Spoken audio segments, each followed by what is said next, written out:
Julio Fonseca is the co-chair of the Canadian Network on Cuba and president of the Association of Cubans in Toronto. Tamanisha John is an assistant professor in the Department of Politics at York University, and they both join us. Great to have you both on the program. How are you doing? Thank you for inviting Thank me. you. Thank you for having us. All right, Julio, I'm going to start with you. You have family in Cuba. We understand there are blackouts, power outages. Are you able to reach them? Have you been in touch?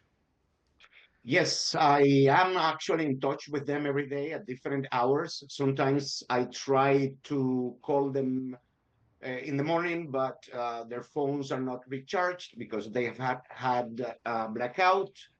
But then in the afternoon, I certainly talk to them, and they are health-wise, they are fine, but they're going like all other Cubans through these rolling blackouts, shortages, and difficulties that they are facing on an everyday basis. Basically, problems that are induced because of the aggressive policy of the United States, which for Cuba is not new. It's been like this for 67 years. So Cubans are used to shortages and to resist.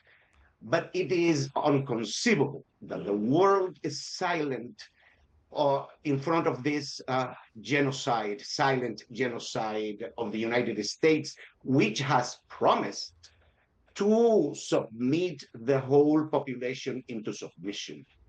Totally unfair and really sad for the Cubans.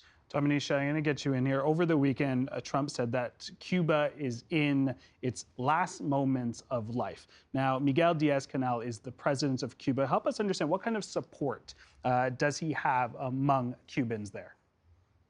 So I think that the government in Cuba is still quite popular, which is why the United States has resorted to this tactic of trying to force the entire population into submission so that the people revolts against the government. Part of the reason that U.S. regime change in Cuba hasn't worked for decades is precisely because the Cuban people are educated. They're conscious of who is causing a lot of problems in their country. And when Donald Trump's make calls like that, the Cuban people recognize that it's an infringement on their sovereignty, similar to what we're seeing happening in Venezuela and also in Iran. Julio, I'll get your take on that as well. What's that support look like? Well, obviously, if the whole population doesn't want a government, they will do away with it. And this is not the case of Cuba. The Cubans speak critically about the government and errors that the government has made in the past, but they are very well aware of who is the culprit here. And again, it's nothing new. The United States has been doing this for years, for decades, and they always claim that the Cuban people is against the government and there should be a force of good to come and liberate them. Cuba was liberated in 1959. Cubans do not need anything else. The only thing that Cubans need is the lifting of this blockade and the sanctions against our families.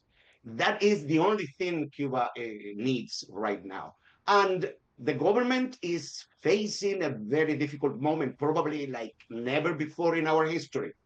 And they are trying to do the best they can to satisfy the needs of the population. But obviously, because of these problems that they are facing right now, in many cases, it's not possible. But the Cubans are aware.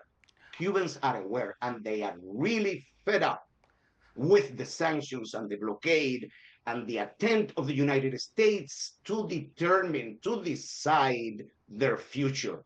And they want us to do away with our principle of self-determination. That will never happen. All right, I want to get Tamanisha in here. I want to talk about influence. We talk about the United States, but I actually want to talk about China. 10 Caribbean nations are part of China's Belt and Road Initiative, and trade between Caribbean nations and China is rising. Tamanisha, how much does China's growing influence in the region have to do with what we're seeing with the U.S. right now in their actions? Yeah, so the U.S. is very concerned about China's development. It wants to place a cap on China's development. I think that when it comes to the Caribbean region, however, the sort of U.S. tactics to basically stop states from engaging in trade with China comes off as nefarious, since the U.S. is not invested in development projects in the Caribbean the same way that China has.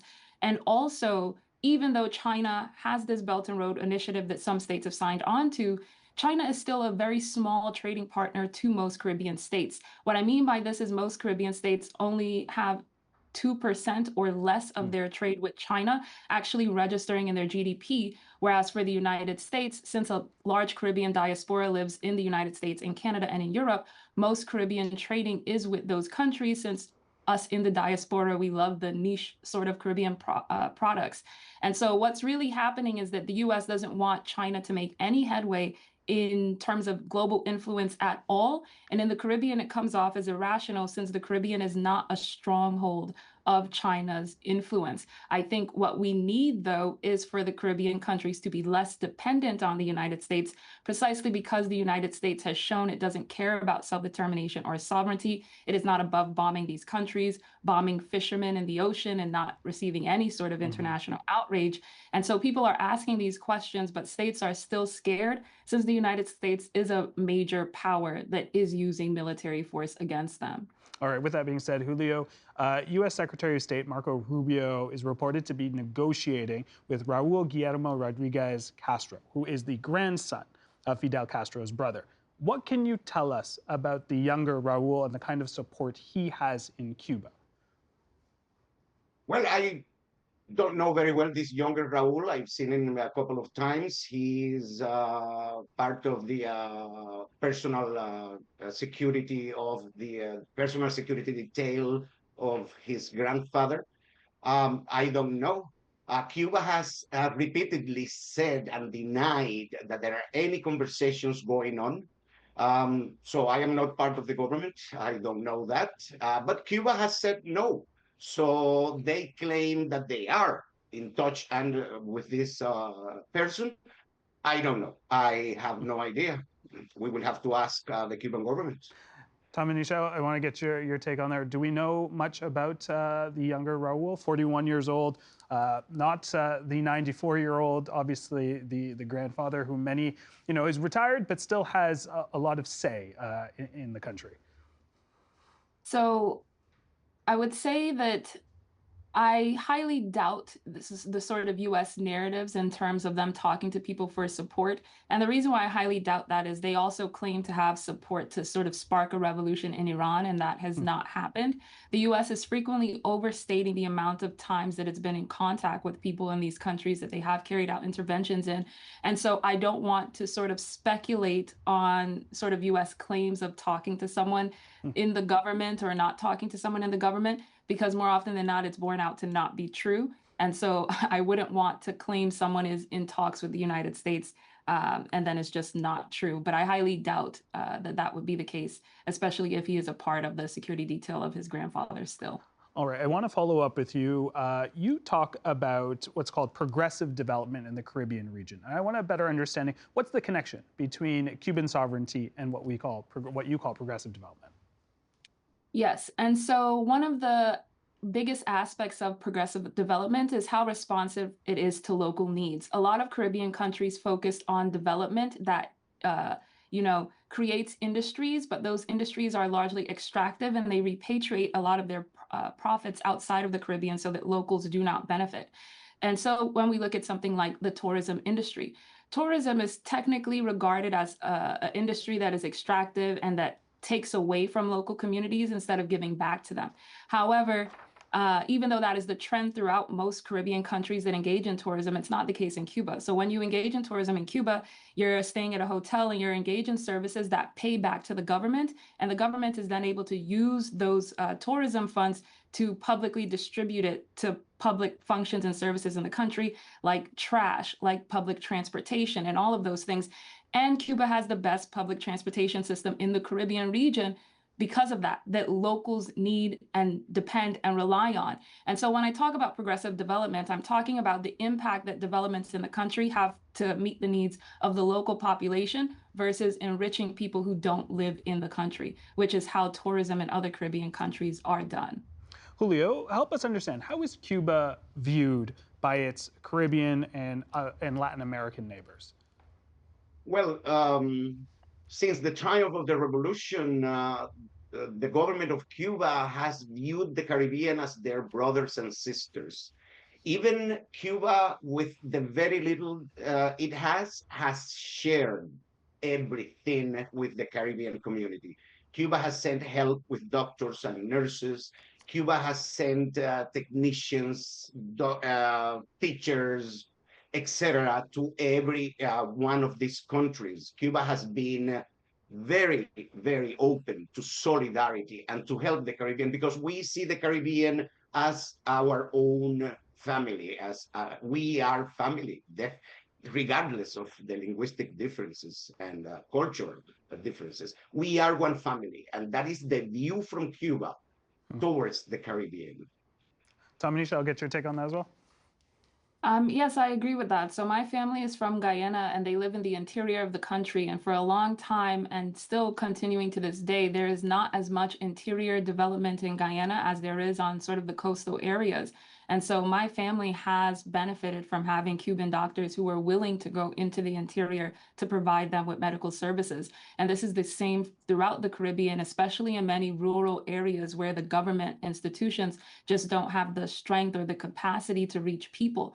And so when Cuban medical missions are brigaded and said like, oh, they're engaged in human trafficking or slavery, which is just false, what ends up happening is that the most vulnerable Caribbean people end up suffering. And I think that we have a lot of governments falsely dittoing the line of the United States to say that Cuban medical missions are human trafficking or slavery, because many of these governments don't care about further vulnerabilizing or marginalizing already vulnerable populations within their countries. Tamanisha, I want to talk about sort of what sort of the allies can do in that region. We have the Caribbean community, also known as CARICOM. It's a bloc of 15 states that promotes cooperation in the region. Cuba is not a member, but does have economic agreements with CARICOM. What kind of support are its members giving to Cuba right now? Mm-hmm. So CARICOM has always been comprised of the smaller Caribbean countries, and it was formed as an organization where they could collaborate and cooperate on foreign and economic policy so that they weren't competing against each other and being further fragmented. Even though Cuba is not a member, in 1972, when CARICOM was formed, CARICOM actually took an oppositional stance to the United States that wanted the Caribbean countries to isolate Cuba and said, no, we will not isolate our brother and sisters in Cuba.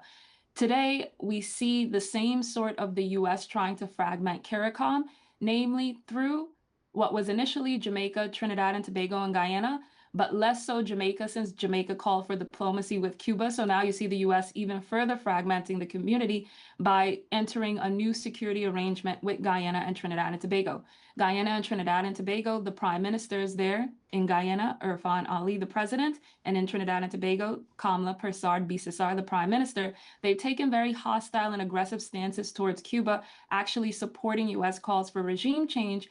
And frustratingly, the other countries that are a part of the Caribbean community, CARICOM, have been quite silent on this. And there is a fear that if any one of them speaks up or brands itself as a hero, they will face sanction from the U.S., which was directly threatened by Jamaica simply calling for diplomacy with Cuba instead of regime change or going in and trying to bomb and kill people. And so right now, the Caribbean has been frustratingly quiet. However, civil society organizations and new groups are forming, calling on their states to be anti-imperialist. And so we can only hope that it is the pressure that comes from the people that actually changes these governments' policies so that they do speak up in defense of the Cuban people that have shown them solidarity for over 60 years. Tamanisha, Julio, we are actually going to leave it there. I really appreciate your insights on this and your passion. Julio, I wish your family well, of course, who are in Cuba. Thank you so much for your time. Thank you for having me.